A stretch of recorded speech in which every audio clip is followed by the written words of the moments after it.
స్థానిక క్వారీ ఏరియాలో నిబంధనలకు విరుద్ధంగా చెత్త, జంతు అవశేషాలు, మానవ శరీర భాగాలు, బయోవేస్ట్, సెప్టిక్ ట్యాంక్ వ్యర్థాలను పారవేస్తున్నారని, దీని వలన 49వ వార్డ్ పరిధిలోని పరిసర ప్రాంతాల ప్రజలు చెత్త డంపింగ్ వల్ల తీవ్ర ఇబ్బందులు ఎదుర్కొంటున్నామని మాజీ నగరపాలక సంస్థ మాజీ స్టాండింగ్ కమిటీ చైర్మన్ బర్రె కొండబాబు ఆవేదన వ్యక్తం చేశారు.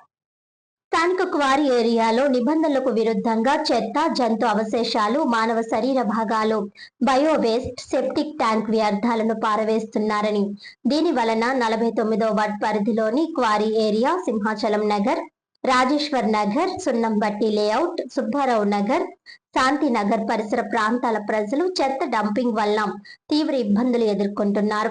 2011 నుంచి ఈ క్వారీ గోతుల్లో చెత్త వేయడంపై పోరాడుతున్నామని, ఇక్కడ చెత్తతో పాటు సెప్టిక్ ట్యాంక్ వ్యర్థాలు, మానవ అవశేషాలు, జంతు అవశేషాలు, మెడికల్ బయోవేస్ట్ పారబోస్తున్నారని, దీనివల్ల భూగర్భ జలాలు విషతుల్యంగా మారాయని, పసిపిల్లల నుంచి పెద్దల వరకు మలేరియా, ఫైలేరియా, డయేరియా వంటి భయంకరమైన రోగాల బారిన పడుతున్నారని ఆవేదన చెందుతున్నామని మాజీ నగరపాలక సంస్థ మాజీ స్టాండింగ్ కమిటీ చైర్మన్ బర్రె కొండబాబు అన్నారు.